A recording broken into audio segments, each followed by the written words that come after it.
एक automated system उसे बताती है कि तुम 120 साल से नींद में थे और सिर्फ 4 महीने में ये शिप होम स्टेट 2 पहुंच जाएगा। तब तक तुम इस शानदार शिप की लग्जरी एंजॉय कर सकते हो। जिम को उसकी आईडी बैंड, उसका केबिन और मेन ड्यूटीज के बारे में बताया जाता है जो उसे होम स्टेट 2 पहुंचने से पहले पूरी करनी होगी। जिम तैयार होकर शिप के दूसरे पैसेंजर से मिलने जाता है। वो बड़ा एक्साइटेड होता है लेकिन जरा नर्वस भी दिखता है। वहाँ होलोग्राम के द्वारा उसे बताया जाता है कि पृथ्वी में जनसंख्या बहुत बढ़ गई और हर चीज की कीमत आसमान छूने लगी है, इसलिए वहाँ रहना बहुत मुश्किल हो रहा है। वो बताती है कि तुम इस सेशन के अंत में अपने सवाल पूछ सकते हो, पर जिम लगातार यही पूछ रहा होता है कि यहाँ मैं अकेला क्यों हूँ, लेकिन होलोग्राम उसका कोई जवाब नहीं देती और जिम बाकी लोगों को ढूंढने चला जाता है। फिर वो शिप के मेन एरिया में पहुंचता है लेकिन वहाँ भी कोई नहीं होता। फिर वो एक ऑटोमेटेड इन्फॉर्मेशन डेस्क से पूछता है मुझे किसी इंसान से बात करनी है। वो जिम को एक स्टेवार्ड के पास भेजता है पर वहाँ भी कोई नहीं होता। अब जिम शिप के कैप्टन से मिलना चाहता है पर जब वो कैप्टन ब्रिज पर पहुंचता है तो देखता है कि सभी क्रू मेंबर्स नींद में है, यानी हिबरनेशन में है। फिर वो ऑब्जर्वेटरी में जाकर देखता है तो पता चलता है कि शिप को होम स्टेट 2 पहुंचने में 90 साल लगेंगे। दरअसल वो अपने समय से पहले ही जाग गया है। अब वो मेन एरिया में जाकर पूछता है कि मुझे वापस हिबरनेशन में जाने के लिए क्या करना होगा। फिर कम्युनिकेशन सिस्टम से उसे पता चलता है कि पृथ्वी पर कॉल कनेक्ट करने की कीमत बहुत ज्यादा है, इसलिए तुम्हें उसके जवाब मिलने में लगभग 55 साल लग जाएंगे।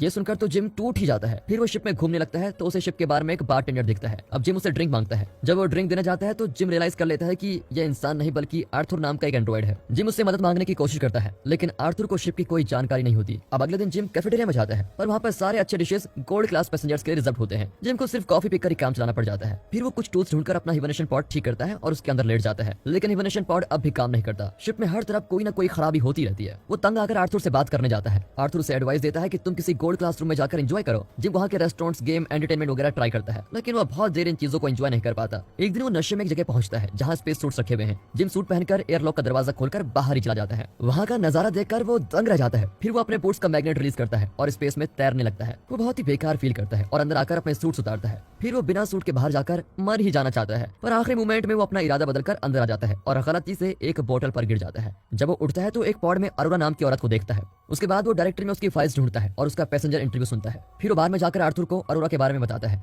जिम को खुद पर तरस भी आता है क्योंकि वो एक बेहतरीन लाइफ की तलाश में दूसरे प्लेनेट पर जा रहा था, लेकिन वो समय से पहले ही जाग गया। इतना ही नहीं, वो अरोरा की और अट्रैक्टेड भी होता है लेकिन उससे बात भी नहीं कर सकता क्योंकि वो हिबरनेशन में है। इस तरह दिन गुजरते हैं और जिम अब अकेलेपन से तंग आ चुका है, इसीलिए वो अरोरा के पॉड को एक्टिवेट कर देता है। जब अरोरा हिबरनेशन से बाहर आ रही होती है तो जिम छुप कर अपने केबल में चला जाता है। कुछ देर बाद जिम मेन एरिया में जाकर देखता है तो अरोरा वहीं पर होती है। वो बहुत कंफ्यूज होती है। दरअसल जब 1 साल पहले जिम अपने हिबरनेशन पॉड से उठा था तो वो भी इतना ही कंफ्यूज था। अब जिम उसे बताता है कि सिर्फ हम दोनों समय से पहले उठ गए। वो अरोरा को फिर ऑब्जर्वेटरी में ले जाकर बताता है कि शिप के क्रू मेंबर्स और मेन कमांड अब तक नींद में है। अरोरा घबरा जाती है और फिर से अपने पॉड में जाना चाहती है। तभी जिम कहता है कि इस शिप में ऐसा कोई भी इक्विपमेंट्स नहीं है जिससे हम वापस हिबरनेशन में जा सके। अरोरा परेशान हो जाती है कि अब वो होम स्टेट 2 पर नहीं पहुंच पाएंगे। उसे जिम के लिए बुरा लगता है क्योंकि वो 1 साल से इस शिप में अकेला जी रहा था। जिम अरोरा को आराम करने के लिए कहता है क्योंकि वो अभी अभी हिबरनेशन पॉड से बाहर निकली है। अब जिम अपनी हरकतों पर गिल्टी फील करता है। वो बार में जाकर आर्थर से कहता है तुम अरोरा को मत बताना कि मैंने उसके पॉड को जानबूझकर एक्टिवेट किया था। अगले दिन अरोरा मेन एरिया में जाकर हिबरनेशन पॉड के बारे में कुछ इन्फॉर्मेशन मांगती है। तभी जिम वहाँ पर आता है और दोनों ब्रेकफास्ट करने लग जाते हैं। तभी इन्फॉर्मेशन डेस्क में कोई गड़बड़ी होने लग जाती है। कैफेटेरिया में अरोरा रियलाइज करती है कि जिम 1 साल से एक ही मेन्यू आइटम खा रहा है।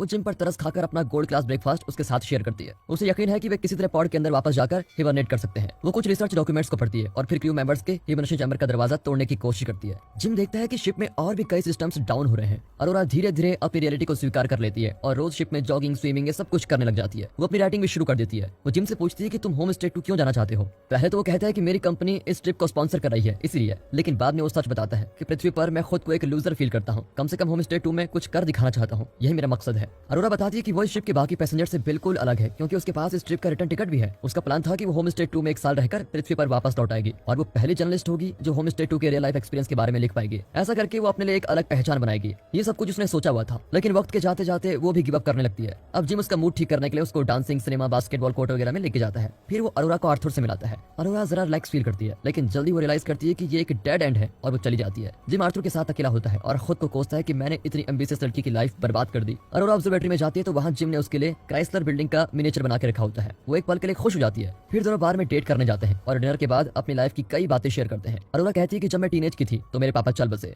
फिर दोनों स्पेस सूट्स पहनकर शिप के बाहर स्पेस वॉक करते हैं। जिम को अच्छा लगता है कि वो किसी के साथ मिलकर ये खूबसूरत नजारा देख रहा है। जिम दोनों के बूट्स के मैग्नेट्स को ऑफ कर देता है और दोनों साथ ही तैरने लग जाते हैं। फिर दोनों अंदर आकर किस करते हैं और जिम के कैबिन में जाकर इंटीमेट होते हैं। अगले दिन अरोरा जिम के कैबिन में शिप हो जाती है और दोनों पार्टनर्स की तरह रहने लग जाते हैं। वे हर काम साथ मिलकर करते हैं। अरोरा शिप के अंदर अपनी लाइफ के बारे में लिखती रहती है। जिम शिप को एक्सप्लोर करता है और हाइड्रोपोनिक्स में पहुंच जाता है जहां वाटर सोल्यूशन में पौधे उगाए जाते हैं। वहां से वो अरोरा के लिए एक फूल लेके आता है। एक दिन दोनों ऑब्जर्वेटरी में जाते हैं तो देखते हैं कि उनका स्पेसशिप एक रेड जायंट स्टार के करीब गुजर रहा है। उस दिन अरोरा का बर्थडे होता है और वो एक रेस्टोरेंट में सेलिब्रेट करते हैं। फिर वे बार में जाकर ड्रिंक करते हैं। जिम वॉशरूम में जाकर अरोरा के लिए एक रिंग तैयार करता है। यहाँ अरोरा आर्थर से बातें करने लगती है। अब आर्थर जो कि एक एंड्रॉइड एंड्रॉइड है वो अरोरा को बता देता है कि जिम अकेला फील कर रहा था, इसलिए उसने तुम्हें जानबूझकर हिबरनेशन से जगा दिया। इतने में जिम आ ही जाता है और अरोरा बहुत गुस्से में होती है। वो जिम को डांटती है और घबराकर वहां से चली जाती है। जिम अपने केबिन में लौटता है तो अरोरा की कोई चीज वहां पर नहीं होती। अगले दिन वो कैफेटेरिया में अरोरा को देखता है, पर उसको देखते ही अरोरा तुरंत भाग जाती है। एक रात वो जिम के केबिन में जाकर उसे मारने लगती है और उसका खून करना चाहती है। इसके बाद वो जिम को एकदम इग्नोर करने लगती है। जिम कम्युनिकेशन सिस्टम के जरिए उसे अपनी सिचुएशन एक्सप्लेन करने की कोशिश करता है और कहता है कि मैं तुमसे प्यार करता हूँ, पर अरोरा कुछ सुनने को तैयार ही नहीं होती, क्योंकि जिम ने उसकी जिंदगी के सबसे बड़े सपने को चूर चूर कर दिया है। एक रात शिप के सिस्टम में क्रिटिकल एरर हो जाता है और मेन कमांड शट डाउन हो जाता है। जब जिम एलिवेटर में चढ़ता है तो वो भी खराब होता है। अब अरोरा देखती है कि जिम ने मेन एरिया में एक पेड़ लगाया हुआ है। फिर वो कैफेटेरिया में जाती है तो फूड डिस्पेंसर भी खराब हो गया है। अचानक उन्हें डेक चीफ की आवाज आती है। वो पूछता है कि मेन एरिया में पेड़ किसने लगाया। जिम और अरोरा मेन एरिया की ओर भागते हैं। वहाँ पेड़ के आगे डेक चीफ मंकूजो खड़ा होता है। किसी खराबी की वजह से उसका पॉड भी एक्टिवेट हो गया था। उसकी समझ में नहीं आता कि एक साथ 3 पॉड्स कैसे खराब हो सकते हैं। वो इन दोनों को ब्रिज पर लेके जाता है और तब पता चलता है कि शिप के मेन सिस्टम में कोई गड़बड़ी हो गई है। उसको मैनुअली चेक करना होगा। जब वे ब्रिज से बाहर जाने की कोशिश करते हैं तो एक रोबोट उनके ऊपर गिरने लगता है। खुशकिस्मती से वे बच जाते हैं। जिम और अरोरा मंकूजो को बताते हैं कि शिप में खराबियां दिन ब दिन बढ़ती जा रही है। मंकूजो इन दोनों को सिखाता है कि पॉड से डाटा कैसे कलेक्ट करना चाहिए। जब मंकूजो पॉड्स को चेक करता है तो पता चल जाता है कि जिम ने जानबूझकर अरोरा का पॉड एक्टिवेट किया था।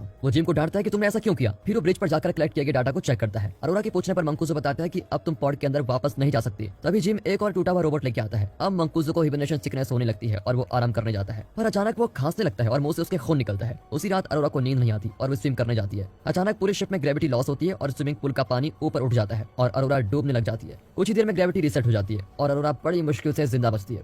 अब तीनों ब्रिज पर हर सिस्टम को चेक करते हैं और पता लगाते हैं कि 2 साल पहले सिस्टम की कोई गलती हुई थी, जिसके कारण शिप के हर सिस्टम खराब हो गया। उन्हें उस एरर को ढूंढकर उसको ठीक करना होगा, वरना इस स्पेसशिप के सारे मेन सिस्टम्स ठप हो जाएंगे और ये शिप होमस्टे 2 पर कभी नहीं पहुंच पाएगा। वे सिस्टम चेक करने में लगे होते हैं कि अचानक मंकूजो बेहोश हो जाता है। फिर दोनों मिलकर उसको मेडिकल एरिया में लेके जाते हैं। मंकूजो धीरे धीरे मर रहा होता है, लेकिन उसका कोई इलाज ही नहीं है। कुछ देर बाद मंकूजो जिम को अपना आईडी ब्रेसलेट देकर कहता है कि किसी तरह इस शिप को बचा लो। इतना कहकर वो मर जाता है। तभी अचानक सारे लाइट्स लाल हो जाते हैं और शिप हिलने लगती है। जिम और अरोरा इंजीनियरिंग एरिया की ओर भागते हैं, लेकिन तभी फिर से ग्रेविटी फेलियर होता है। लगातार ग्रेविटी फेल होने से आर्थर भी ठीक से काम नहीं करता और जिम उसको डीएक्टिवेट कर देता है। फिर दोनों इंजीनियरिंग एरिया में जाकर देखते हैं कि प्रॉब्लम पावर प्लांट में है। जैसे वे प्लांट का हैच खोलते हैं तो प्रेशर की वजह से अरोरा अंदर खींची चली जाती है। दरअसल एक एस्टेरॉइड की वजह से शिप का ये एरिया डैमेज हो गया था। जिम हैच को कसकर पकड़ लेता है, पर ज्यादा देर तक टिक नहीं पाता। फिर बड़ी मुश्किल से दोनों मिलकर उस डैमेज को सील कर देते हैं। तब जिम पता लगाता है कि किसी दूसरी जगह पर भी डैमेज हुआ है। दोनों मीटियोर की ट्रैजेक्टरी को चेक करते हैं तो पता चलता है कि रिएक्टर कंट्रोल कंप्यूटर भी डैमेज हो चुका है। दोनों मिलकर उसके रिप्लेसमेंट पार्ट्स ढूंढते हैं और आखिर उसको फिक्स कर देते हैं, लेकिन वो फिर फेल हो जाता है। अब रिएक्टर को ठंडा करने के लिए उन्हें शिप के बाहर का वेंट डोर खोलना पड़ेगा। दोनों एयरलॉक पर जाकर रुकते हैं। जिम अरोरा को मंकूजो का आईडी ब्रेसलेट देता है और कहता है कि शायद मैं लौट कर नहीं आऊं।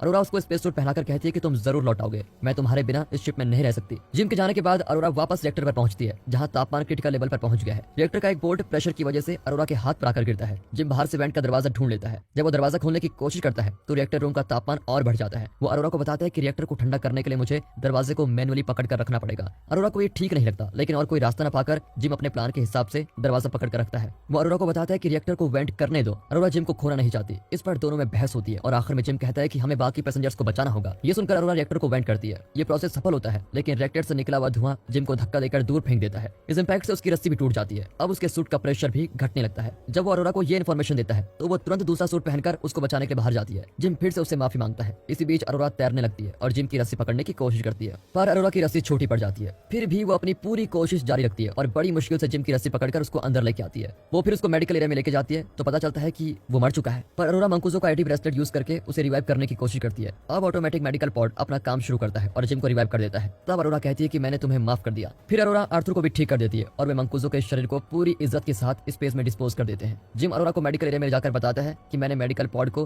हिबरनेशन पॉड की तरह यूज करने का तरीका ढूंढ निकाला है। तो मेडिकल पॉड के अंदर चले जाओ और होम स्टे 2 तक का सफर पूरा कर लो। लेकिन अरोरा इंकार कर देती है और जिम के साथ एवलोन पर ही रहने का फैसला करती है। आखिर में जिम अरोरा को प्रपोज करता है और दोनों स्पेसशिप में अपनी लाइफ गुजारते हैं। 88 साल बाद एवलोन होम स्टे 2 पर पहुंच गया है। तभी सभी क्रू मेंबर्स जाग जाते हैं और स्पेसशिप को बुरी हालत में पाते हैं। अरोरा ने उनके लिए एक मैसेज छोड़ा होता है, जिसमें वो बताती है कि जब क्रू मेंबर्स और पैसेंजर्स हिबरनेशन में थे तो इस स्पेसशिप में अरोरा और जिम की लाइफ कैसे थी और उन्होंने इस स्पेसशिप को और बाकी स्लीपिंग पैसेंजर्स को कैसे बचा कर रखा, ये सब कुछ उसने बताया होता है। यानी कि वो दोनों अब मर चुके हैं। और दोस्तों, इसी के साथ ये मूवी यहाँ पर